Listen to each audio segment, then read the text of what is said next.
Ang kwentong ito ay hango sa totoong buhay. Karanasan nito ni Elmar. Taong 1982, Bayo, Samar.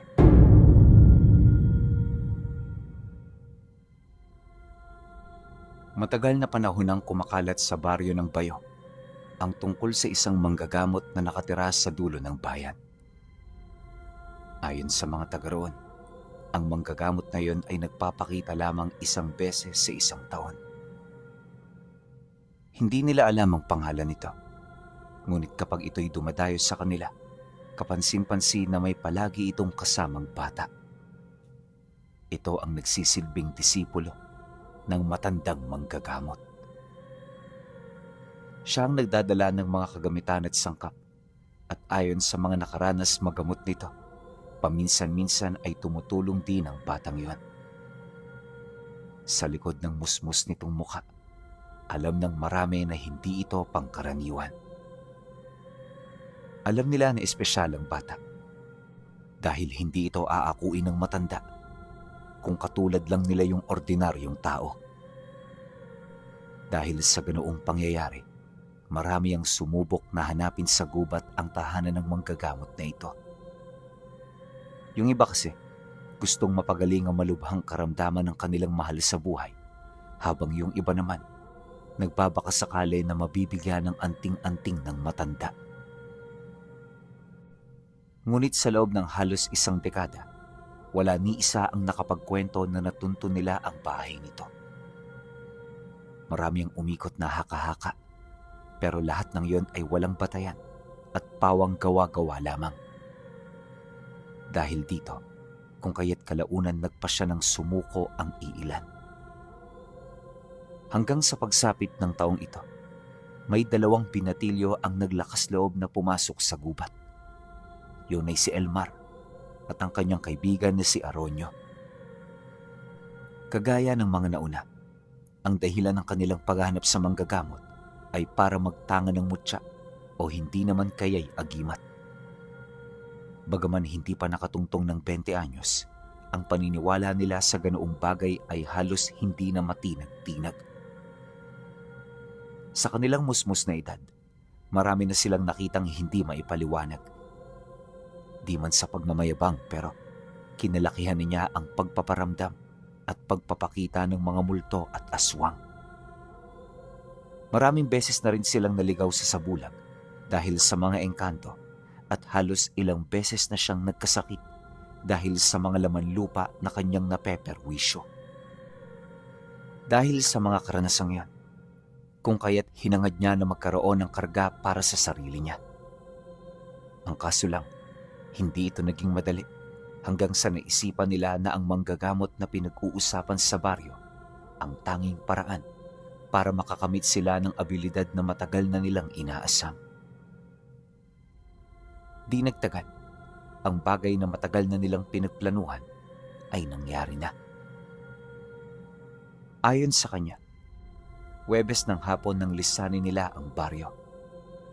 Pagdating nila sa bukana ng gubat, bumungad sa kanila ang napakaliblib na daan papasok.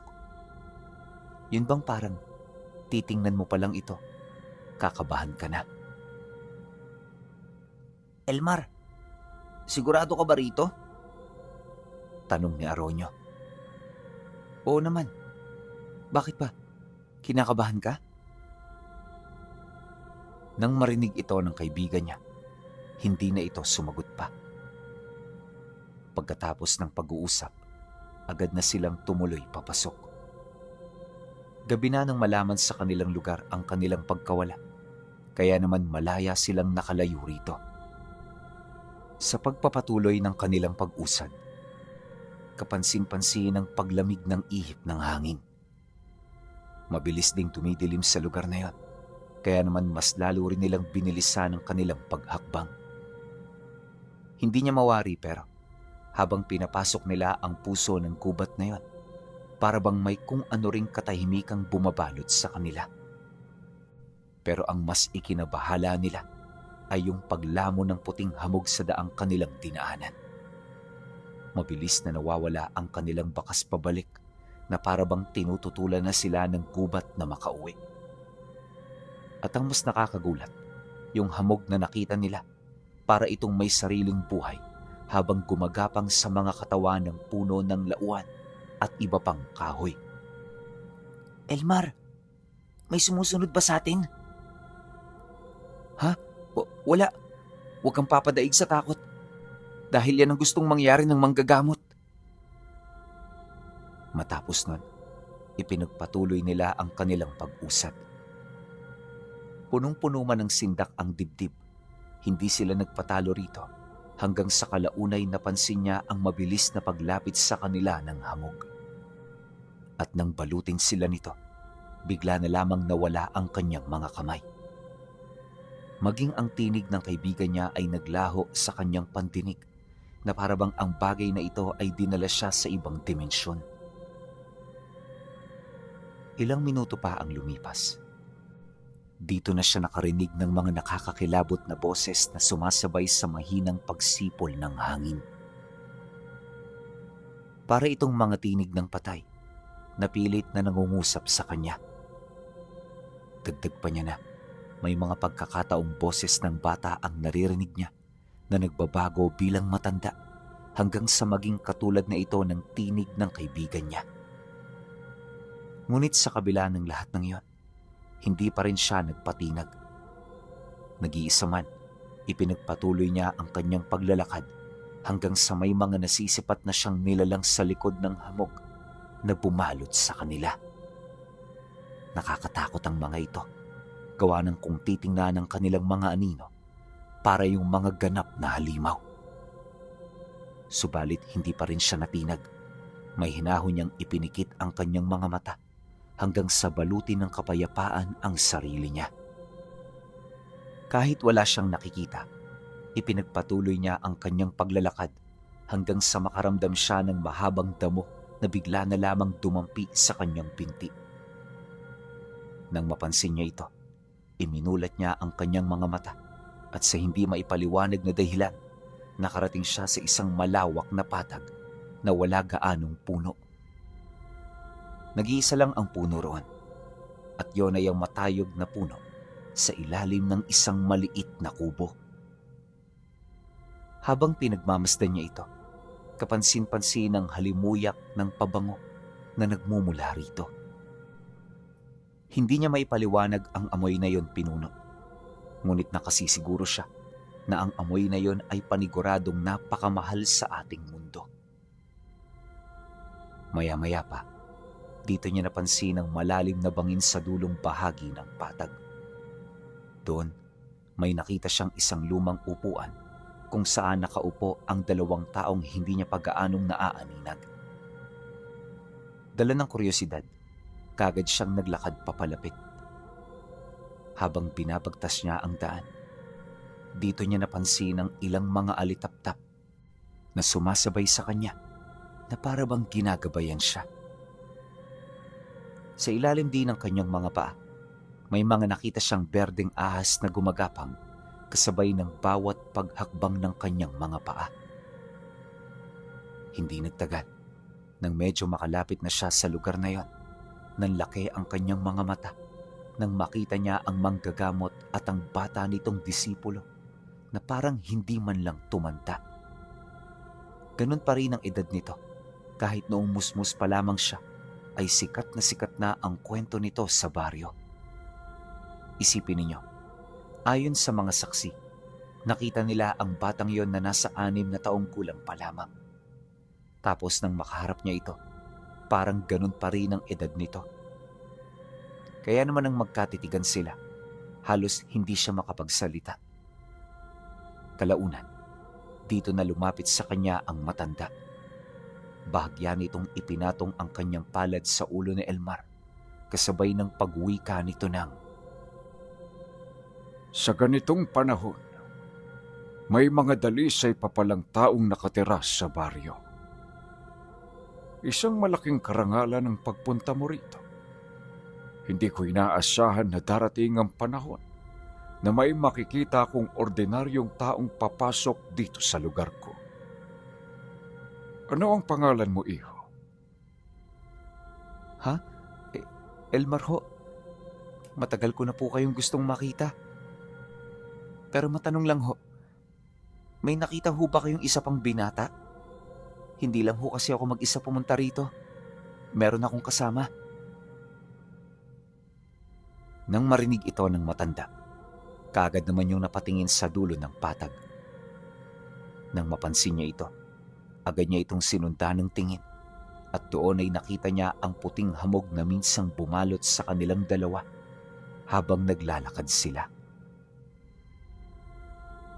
Ang hamog na yan ang nagsisilbing proteksyon sa lugar na ito. Hindi rito makakapasok ang may masamang loob, gayon din ang mga taong hindi dalisay ang puso. Hindi nakapasok ang kaibigan mo. Ibig sabihin, hindi siya nararapat sa lugar na ito. Huwag kang mag-alala. Ilang araw lang ay makakabalik din siya sa inyo. Dahil sa sinabi nito, wala nang nagawa si Elmar kundi ang sumang-ayon. Nag-aalala man, buong puso niyang pinagkatiwalaan ang sinabi ng manggagamot. Pagkatapos ng usapan, tsaka siya nito inanyayahan na tumungo sa bahay nito. Habang naglalakad, napag-usapan nila ang tungkol sa puno at sa kung saan matatagpuan ang lugar na yon. Gusto niya kasing malaman kung saan ang eksakto nitong kinaroroonan, ngunit nang marinig ito ng matanda, ay tumawa lamang ito bago yun tuluyang sumagot sa kanya. Wala sa mapang lugar na ito, iho. At sa bawat araw, nag-iiba ito ng lokasyon. Kahit ako, hindi ko matukoy ang kinaroroonan natin ngayon. Nakikita mo ba ang punong yan, Elmar? Yan ang puno na nagdidikta kung saan magtatago ang aking tahanan. Hindi ka man maniwala pero hindi lang yan isang pangkaraniwang puno.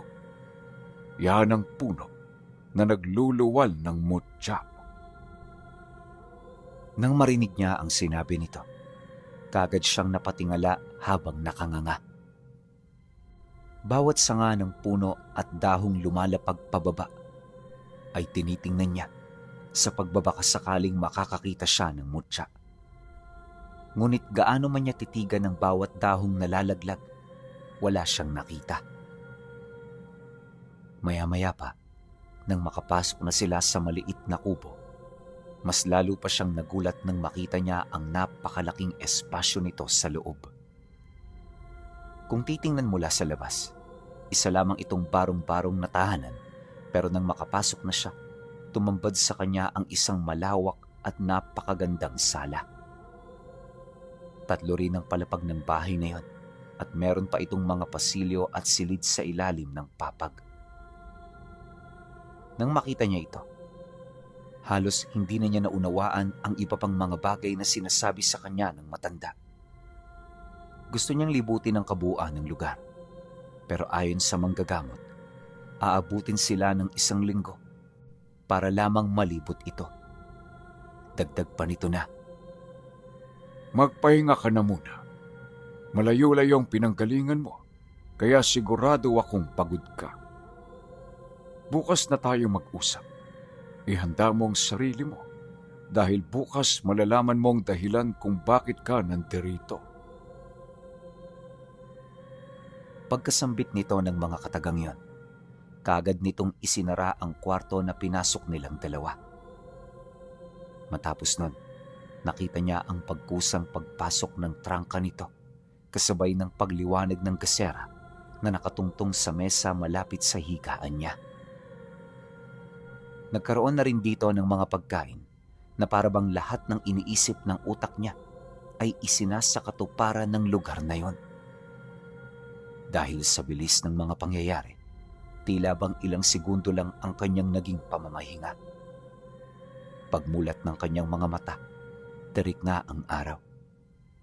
Nang makalabas siya ng silid, bumungad sa kanya ang matanda at ang bata nitong kasama na nakaupo sa sala. Kumakain ito ng saging habang pinagmamasdan ang mga bubuyog na gumagawa ng sarili nitong tahanan.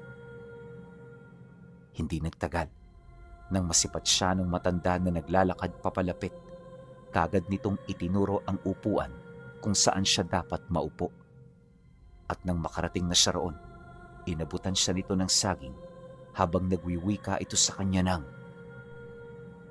Hindi ako basta-bastang nagbibigay ng pagnanais sa isang tao. Kung gusto mong magkaroon ng tama, kailangan mo itong paghirapan. Mananatili ka sa bahay ko ng 3 buwan, hindi bilang bisita, kundi bilang isang katulong. Gagampanan mo ang lahat ng gawaing bahay at anuman ang bagay na iutos namin sa iyo nang walang kahit na anong reklamo. Kapag napagtagumpayan mo ito, makukuha mo ang hinahangad mong premyo. Nagkakaintindihan ba tayo, iho? Nang marinig niya ang sinabi nito, medyo nagkaroon siya ng pag-aalangan sa kanyang puso. Hindi niya sukat akalain na ganun kahaba ang panahong ilalaan niya sa bahay ng matanda para lamang makuha ang mga nais niya. Gayunpaman, dahil sa naroon na rin siya, wala na siyang ginawa kundi ang sumang-ayon. Nang magkasundo na sila, nagsimula sa araw ding yon ang unang pagsubok. Buong maghapon niyang nilinis ang bahay at pagsapit ng gabi, siya pa ang nagluto ng pagkain para sa 2. Kinabukasan nun, nagtabas naman siya ng mga damo sa labas. Pagkatapos nagsibak siya ng kahoy, nangaso sa pinakamalapit na gubat at naglinis ng kusina. Habang lumilipas ang mga araw, mas lalong dumarami ang mga ginagawa niya. Hindi lang din gawaing bahay ang pinapagawa sa kanya ng matanda, dahil pagkatapos ng lahat ng iyon, isinasama pa siya nito sa parte ng patag kung saan nabubuhay ang mga nagtataasang talahib. Dito, binibigyan siya ng isang mahabang kawayan para panghawi sa mga talahib upang may daraanan ng sinasakyan nitong kalabaw. Hindi niya mawari kung saan ito pupunta, pero imbis na magreklamo, tahimik na lang niyang ginagawa ang lahat ng ipinag-uutos nito sa kanya. Sa loob ng 1 buwan, naging abala siya sa paghawi ng mga talahib. Bagaman hindi niya ito napapansin, medyo nakakaramdam na siya ng kakaiba sa katawan niya. Yung resistensya niya, unti-unti nang lumalakas at nagkakaroon na rin ng umbok ang kanyang braso. Isang gabi, habang nag-uusap sila sa loob, aksidenteng naibaling na Elmar ang usapin patungkol sa kanyang trabaho. Tinanong niya sa matanda kung bakit pinapahawi siya nito ng talahib para malaman niya kung ano ang kaugnayan nito sa mga gawaing bahay na ipinapagawa nito sa kanya. Nang marinig naman ng matanda ang kanyang sinabi, bigla itong napatahimik habang nag-iisip. Maya-maya pa, muli itong tumingin sa kanya, kasabay ng pag-uwika nito ng, Naniniwala ka ba talaga na pinapagawa kong lahat ng yan dahil gusto kong magkaroon ng katulong dito? Imulat mo ang mga mata mo. May dahilan kung bakit yan nangyayari sa iyo. Matapos nitong magsalita, bigla namang tumayo ang bata na palaging tahimik sa tabi nito. Kagad itong tumungo sa pasilyong nagdudugtong patungo sa ilalim ng lupa na parabang may kukunin yun doon. Nang makita niya ito, nagkaroon siya ng mga palaisipan kung ano ang nilalaman ng pasilyong yon. Sa tinagal-tagal na kasi niya sa bahay ng matanda, aminado siya na hindi niya pa nakikita ang ilalim. Maya-maya pa, nang maisara na ng bata ang pinto, tsaka naman tumayo ang manggagamot, kalakip ng paanyaya nito sa kanya. Sumunod ka sa akin, Elmar. Meron tayong gagawin. Paglabas nila ng kubo, bumungad sa kanila ang madilim na paligid. Sinasabayan ito ng malakas na pagsimoy ng hangin na parabang may nakaambang panganib. Maya-maya pa, mula sa kanilang harapan, May dahan-dahang umusling kabaong sa ilalim ng lupa. Napakatanda na ng kabaong na yon, kaya naman labis ang pagkagulat niya nang makita niya ito. Hindi nagtagal, nakarinig siya ng mga pagkatok mula rito at sa isang kisap mata, lumabas doon ang mga itim na kamay na may mahabang mga kuko. Kasabay nito ay ang pag-atungal ng nilalang sa loob hanggang sa makita na niya ang labi ng isang babae na may itim na mata at laway na parang dinikdik na uling. Pagkatitigan nilang dalawa, buong puwersa naman yung sumugod sa kanya.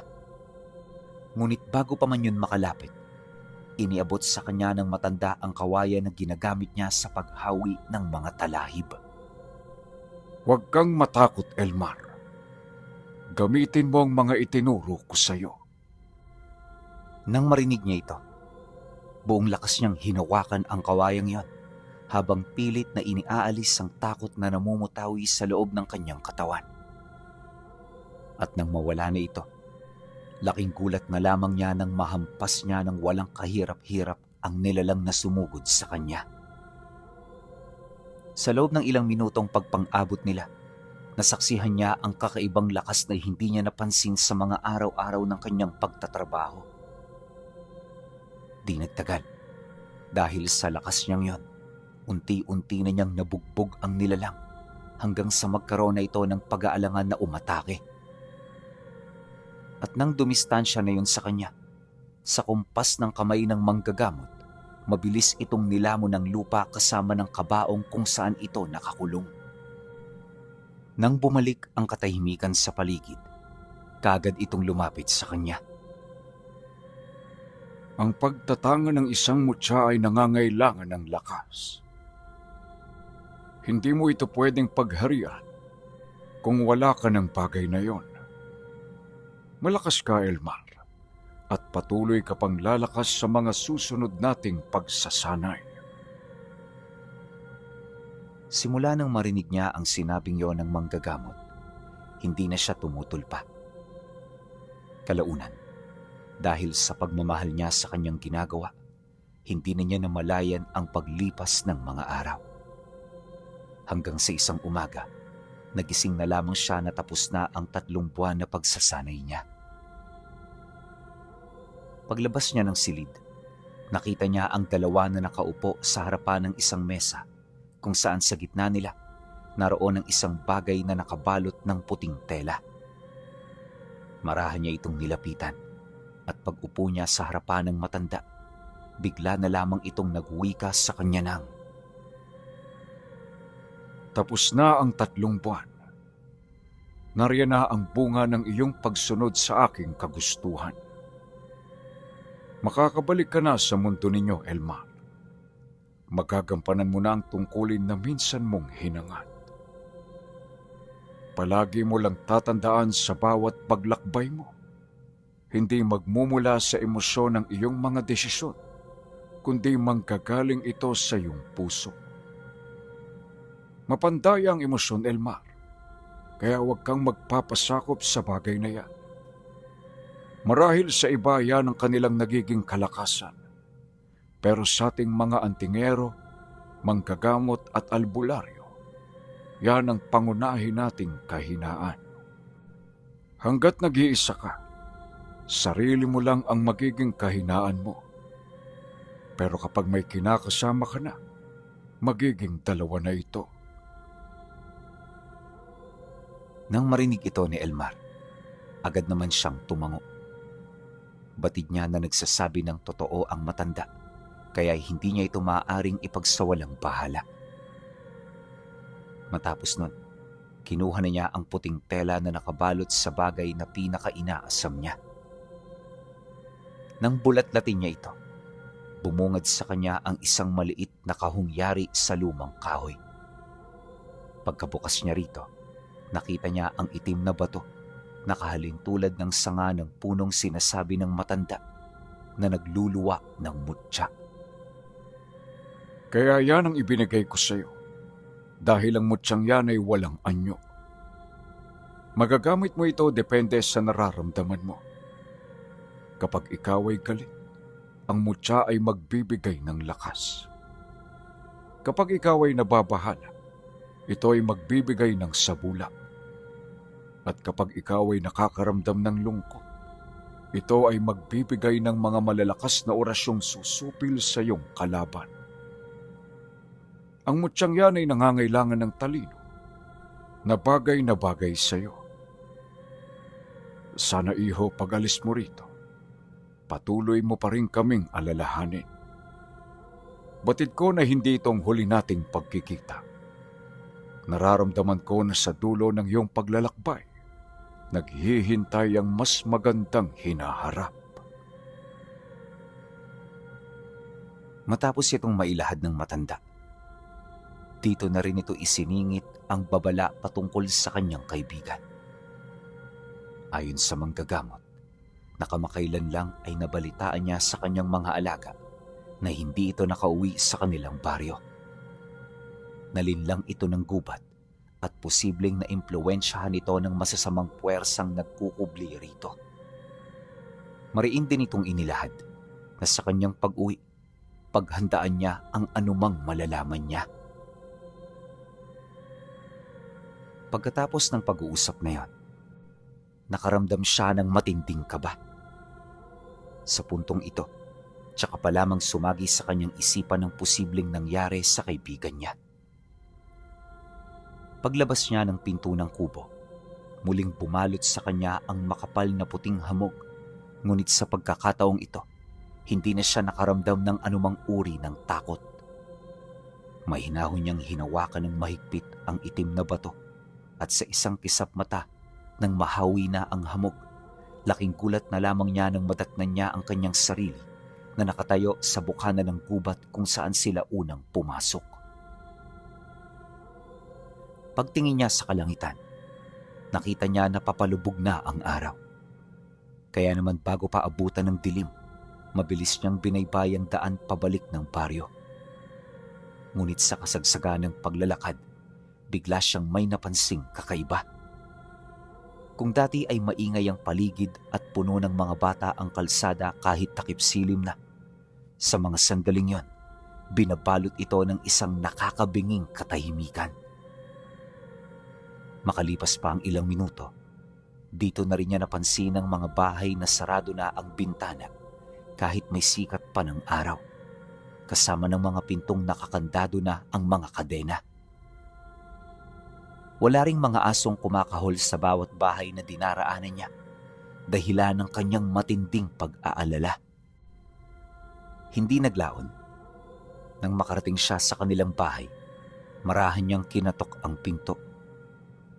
Ilang sandali pa, bumukas ito at doon ay bumungad sa kanya ang kanyang ina na gulat, buhat sa kanyang pagdating. Elmar? Ikaw ba yan, anak ko? Wika nito habang nanlulumo ang mga mata. Di pa man siya nakakasagot, mahigpit na siya nitong niyakap. Doon nagsimula na rin itong umiyak, dulot ng matinding pangungulila. Kaya naman sa halip na kausapin ito, isang mahigpit na yakap na lang din ang kanyang sinalubong dito. Maya-maya pa, nang makapasok na sila sa loob, bumungad sa kanya ang mga kapatid niyang hindi rin makapaniwala. Inaasahan naman niya ito, lalo pat sa loob ng 3 buwan, posibleng akalain talaga ng mga mahal niya sa buhay na siya ay patay na. Sa pagpapatuloy ng kanilang pag-uusap, dito niya tinanong sa kanyang ina ang tungkol sa kanyang kaibigan sa kagustuhan na malaman ang kalagayan nito. Ngunit di pa man siya tapos sa pagsasalita, bigla na lamang siyang sinuway ng kanyang ina. Anak, huwag mong babanggitin ang pangalan na yan sa loob ng bahay na to. Nang marinig niya ang mga katagang yon, bigla siyang napatahimik. Hindi niya mawari kung bakit, pero batid niya na may malalim itong dahilan. At sa loob ng ilang minuto nilang pag-uusap, nalaman niya kung bakit. Ayon sa kwento ng kanyang ina, 1 buwan na ang nakalipas nang bumalik si Aronio sa baryo. Noong una normal naman ito, pero habang tumatagal, naging kapansin-pansin na ang mga kakaibang pagbabago sa katawan niya. Nagsimulang mamutla ang mga balat nito. Bigla na lamang lumalim ang mga mata at hindi na ito nakikipag-usap kahit sa sarili nitong pamilya. Akala nila may kung ano lang itong problema na dinadala, pero pagkaraan ng ilang araw, dito na nagsimula ang kakaibang salot sa lugar nila. Bigla na lamang namatay ang mga hayop. Nagkasakit ang mga bata. Hanggang sa isang gabi, may mga saksing nakakita kung papaano kainin ng kaibigan niya ang mga batang naglalaro sa kasagsagan ng gabi. Kitang-kita nila na nilapayo ni Aronyo, kaya sa sobrang galit ng mga ito, buong tapang nila itong hinabol. Ngunit nang makapasok yon sa bukana ng gubat, naglaho na lamang ito na walang iniwang anumang bakas. Matapos ang pangyayaring yon, ilang araw lang ang lumipas, nabalitaan nila ang pagkamatay ng dalawang nakakita sa paglapa ni Aronyo sa mga batang nawala. Sinundan nito ng pagkamatay ng kanilang mga anak hanggang sa masiraan na rin ng bait ang mga naiwan nilang asawa. Magmula noon, marami nang natakot sa kaibigan niya. Naniniwala ang mga matatanda na isa ng ganap na aswang si Aronyo. Wala silang ideya kung saan ito nakuha ng bata, ngunit naniniwala sila na ang pagkawala nito ang naging bunga ng lahat. Dagdag pa ng kanyang ina, isa lang dapat yung pangkaraniwang problema sa lugar nila. Pero dahil sa galit ni Aronyo at hindi pagtanggap sa sinapit nito, gabi-gabi sila nitong binabalikan. Marami nang humingi ng tulong sa mga manggagamot. Subalit tuwing nakakaharap nila ang nilalang, napipilitan silang talikuran ang kanilang mga pangako. Sa bawat araw kasi na nakakalaban nila ito, para bang mas lalo pa yung lumalakas. Kaya naman nang marinig ni Almarang tungkol dito, hindi rin niya maiwasang makaramdam ng pagkabahala. Yan ang rason, anak, kung bakit nagkakagulo ngayon dito sa ating lugar. Lahat kami hinihintay na lang ang pagbabalik ng manggagamot. Naniniwala kami na siya lang ang makakaresolba ng problemang ito. Pagkasambit nito ng mga katagang yon, tumangulang naman siya at hindi na nagsalita pa. Sa isip-isip niya, hindi na kailangan malaman ng kanyang ina na siya ang ipinadala ng matanda para tumapos sa problemang kinakaharap nila. Kinabukasan, pagising niya, kagad siyang naglibot sa baryo para magmasid at makiramdam. Sa ilang minutong paglalakad, wala naman siyang nakitang kakaiba. Sa umaga, ang mga tao roon ay masigla at masaya. Ngunit kapag sumasapit ang takip silim, biglang nagbabago ang mga kaganapan dito. Di pa man lumulubog ang araw, ang mga tao ay napipilitan ng pumasok sa kanilang mga tahanan para magtago. Marami na rin ang mga kumakalat na kwento patungkol kay Aronyo at sa kung ano ang mga kakayahan nito. Kaya naman ang marinig ito ni Elmar, matyaga niyang hinintay ang pagdating ng kanyang kaibigan. Tumungtong ang 4:00 noong araw na yon. May napansin siyang kakaibang simoy ng hangin. Nagmumula ito sa bukana ng gubat at sa estado nito, para bang galing ito sa isang pinakamasamang nilalang. Kaya naman nang matunugan niya ang tungkol dito, nagmamadali siyang naglakad hanggang sa makalabas na siya ng baryo. Doon sa ilalim ng isang maliit na puno, matyaga siyang naghihintay. At pagkaraan lamang ng kalahating oras, may nakita na siyang taong naglalakad ng mag-isa galing gubat. Pilit niya yung pinagmasdan kahit malayo pa, baka sakaling makilala niya. Pero naging imposible ito. Masyadong matanda ang taong yon para isipin niyang yon ang kaibigan niya. Kaya naman hindi na ito sumagi sa isip niya. Pero habang papalapit, unti-unti siyang nakakaramdam ng kaba.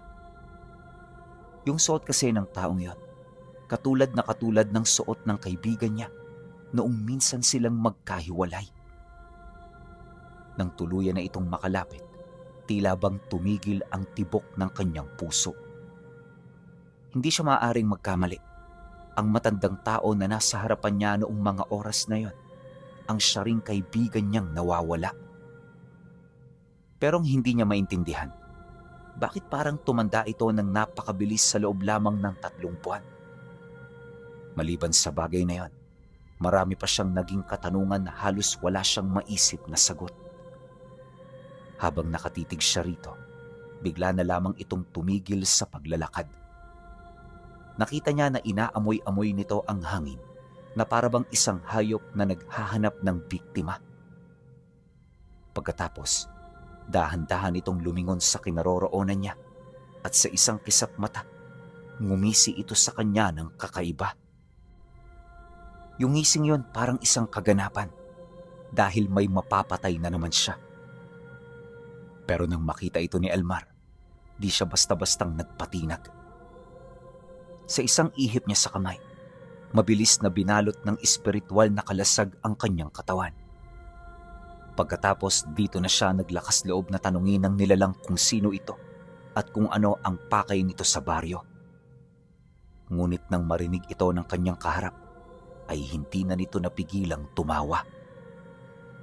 Pagkatapos sumimangot ang masaya nitong muka, kasabay ng pag-uwika nito sa kanya ng,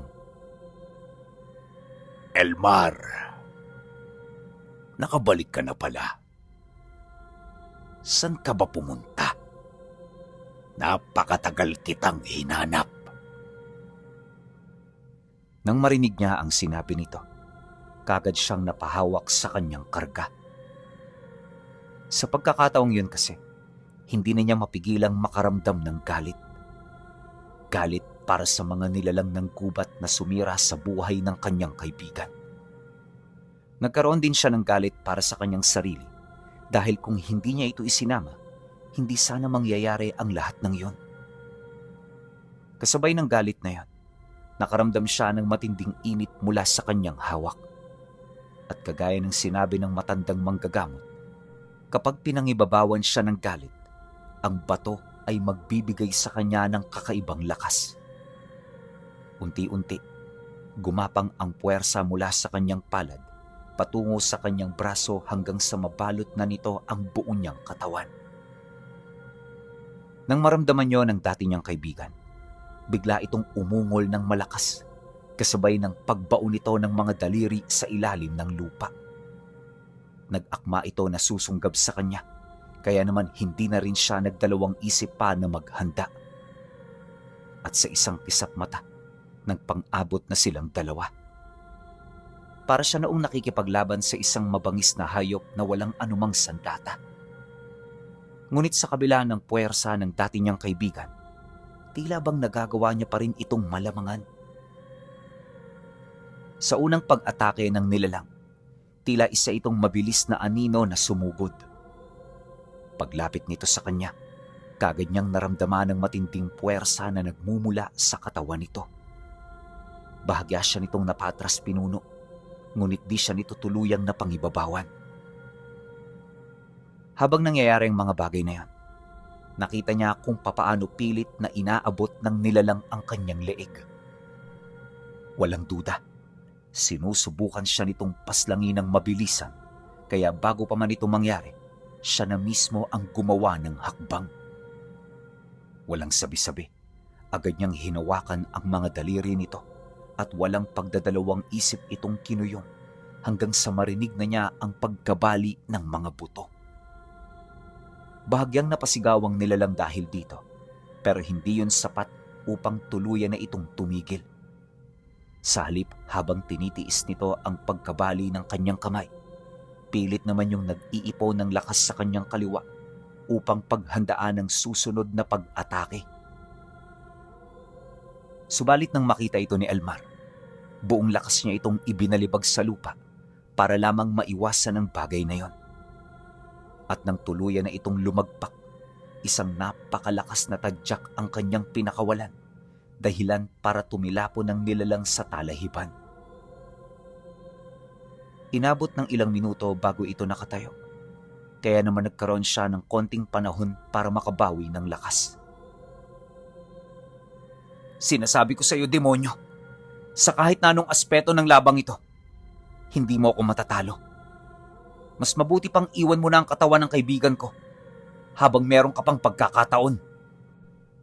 Ngunit nang marinig ito ng nilalang, isang napakalakas na atungal ang pinakawalan nito.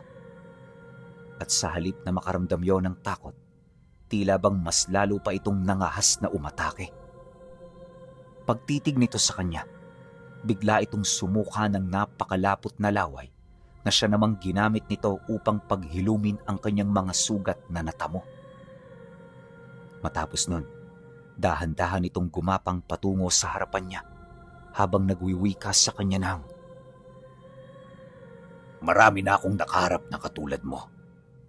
Mga hambog sa una pero sa bandang huli, sila itong natatalo. At kagaya nila, ikaw din ay mapapaslang ng aking sariling mga kamay. Nang marinig ni Elmar ang sinabi nito, dito na siya nakaramdam ng takot, hindi dahil sa totoo siyang natatakot, kundi para gisingin ang isa pang natatagong abilidad ng kanyang mutya. Dahil dito, kaagad na napansin ng nilalang ang biglaan niyang pag-atras. At nang makita nito ang ginawa niya, katakot-takot na pagngisi ang pinakawalan nito habang nakatitig sa kanyang mga mata. Yun bang parang alam na ng nilalang kung ano ang susunod na mangyayari. Ilang segundo pa ang lumipas. Sumugod ito sa kanya ng walang kontrol. Ginamit na nito ang kabuuan ng kanyang lakas upang tapusin na sana ang kanilang laban. Ngunit di pa man to nakakalapit, agad itong napuluputan ng mga lubid na hindi nakikita ng kanyang mga mata. Nang mangyari yun sa kanya, biglang bumagsak sa lupa ang kanyang katawan na tila isang hayop na nakortehan. Labis-labis ang pagtataka na bumalot sa mukha ng nilalang. Hindi niya sukat akalain na mahuhuli siya ng ganoong uri ng patibong na inilatag ni Elmar sa hangin. Maya-maya pa, buong lakas na itong nagpumiglas. Ngunit sa bawat galaw nito, mas lalo lamang bumabaon ang mga espiritual na lubid sa kanyang katawan. Akala mo ba gano'n na lang ako kadaling matatakot sa'yo? Hindi ang sarili kong kinakatakutan kong mawala, kundi ang kaluluwa ng kaibigan kong ikinulong mo sa katawang yan. Wika niya habang dahan-dahang lumalapit sa nilalang. Nang marinig ito ng katawan ng kaibigan niya, bigla itong umungol ng pagkalakas-lakas. Sa pamamaraan ng pagsigaw nito, napansin ni Elmar na parang humihingi yon ng saklolo. Dahil dito hindi na siya nag-aksaya pa ng panahon. Batid niya na hindi pa tapos ang laban, kaya naman sa mga sandaling yun, muli niyang ipinikit ang kanyang mga mata upang balikan ng masasayang alaala na sila'y magkasama ng kaibigan niya. Kasabay ng mga alaalang ito ay ang dahan-dahang paghinto sa pag-atungal ng nilalang. Habang pinagmamasdan niya ang mga pangyayari, dito na nagsimulang tumulo ang luha sa kanyang mga mata. Ang lungkot na bumalot sa kanyang puso ay siya namang gumising sa huli at pinakamalakas na kakayahan ng takot. Walang sabi-sabi, bigla itong naglabas ng kakaibang liwanag na sinundan ng mga pag-usal na hindi kontrolado ng kanyang bibig. Ayon sa kanya, ang mga salitang yon ay mga sinaunang orasyon ng unang beses pa lamang niyang narinig. Hindi ito itinuro sa kanya ng manggagamot, kaya labis ang pagkagulat niya nang sambitin niya ang mga katagang yon. Pagkatapos, itinaas niya ang tangan niyang mutya, kasabay ng malakas na pag-utos niya sa nilalang na lisanin ang katawan ng kanyang kaibigan. Nang marinig ito ni Aronio, sumigaw ito ng napakalakas habang namimilipit sa sakit. Nagsimula na ring umusok ang katawan nito, indikasyon na dahan-dahan na itong natatalo. Ngunit sa kabila ng mga nangyayari, pilit pa rin itong sinubukan na tumayo. Batid ng nilalang na yon ang kanyang magiging katapusan, kaya tinangka nito na isama siya sa hukay na kanyang nilikha. Ang kaso lang, pagsugod nito sa kinaroroonan niya, bigla na lamang rumupok ang binti nito hanggang sa muli itong mapasubasob sa lupa. Dahil sa pangyayari, wala nang nagawa ang nilalang kundi dahan-dahang iangat ang kanyang muka. At sa huling pagkakataon, nakita ni Elmar ang mata ng kanyang kaibigan na nakatitig sa kanya. Elmar, wala kang kasalanan. Pagkasambit nito ng mga katagang yon, bigla na lamang naagnas ang katawan nito hanggang sa tuluyan na itong maging abo. Nang makita niya ito, kagad niya itong nilapitan habang bakas ang panlulumo sa kanyang mga mata. Nagdulot ng matinding lungkot at pagdadalamhati ang pagkawala ng kaibigan niya. Habang pinagmamasdan niya ang labi nito, dito na sumagi sa kanyang isipan na dapat may mapagbayad sa pangyayaring yon. Sa isip-isip niya, hindi siya papayag na ganun-ganun na lang ang magiging kahantungan ng lahat. Kaya naman sa paglubog ng araw, mag-isa niyang tinahak ang daan pabalik ng gubat. Hindi siya tumungo roon para bumalik sa bahay ng kanyang maestro, kundi pinasok niya ito para puksain ang mga nilalang na bumiktima sa kaibigan niya. Sa loob ng ilang oras na paglalakad, pinakiramdaman niya ng maigi ang paligid. Mariin niyang hinanap ang mga naiwang bakas ng mga ito hanggang sa magkaroon na siya ng gabay. At nung may sinusundan na siyang direksyon, naging madali na lamang para sa kanya ang lahat. Pagtungtong ng hating gabi, habang namumutawi ang kadiliman sa paligid, natagpuan niya ang pugad ng mga aswang na nakatayo sa pinakamasukal at liblib na bahagi ng gubat. Nadatnan niya yung walang nilalang na umaaligid, pero hindi niya maipagkakaila na maraming mga mata sa kanya ang nagmamasid. Dala ng matinding galit, muling uminit ang kanyang mutya at sa bawat paghakbang niya, ang lakas na lumalabas sa init nito ay mas lalong dumoble pa. Habang pinakikiramdaman niya ito, muli niyang naalala ang sinabi ng maestro niya. Ingatan mong huwag magalit ng husto. Tandaan mo, ang puot ang magdidikta sa kung gaano kataas ng antas ng lakas ang ipapahiram sa iyo ng mutya. Bawat hiram ay may rebuelta, kaya mag-iingat ka. Ngunit sa kabila ng paalalang yon, mas namutawi ang galit sa kanyang puso. Ilang minuto pa ang lumipas, dito na nagsimulang sumugod sa kanya ang mga nilalang na nagtatago sa likod ng mga puno. Bagaman nakapagpalit anyo ang mga ito, hindi ito sapat para madali siya nitong mapangibabawan at matalo. Sa loob ng ilang minutong pakikipaglaban, buong puwersa niyang pinakawalan sa mga ito ang kanyang kamao. At sa bawat pagtama nito sa kanyang kalaban, ramdam niya kung papaano nito madurog ang kanilang mga buto. Hindi naglaon, bumungad sa kanya ang laki ng pinsalang iniwan niya. Pagkaraan ng kalahating oras, sumambulat sa kanya ang katawan ng mga aswang na nagkalat sa paligid. Karamihan sa mga ito ay wala ng malay dahil sa tindi ng pinsala na kanilang tinanggap, habang ang iba naman ay naghihingalo na. May mga nilalang na ring humihingi sa kanya ng tawad, pero hindi niya ito pinakitaan ng awa. Lahat ng nakita niyang gumagalaw noon ay isa-isa niyang nilapitan at tinuluyan. Matapos nun, bumalik siya ng baryo ng tulala na parabang naglalakbay ng napakalayo ang kanyang kaisipan. Isang linggo siyang naging ganon bago bumalik sa normal ang kanyang ulirat. At pagkatapos ng lahat ng ito, sumumpa siya na magiging manggagamot sa kanilang baryo.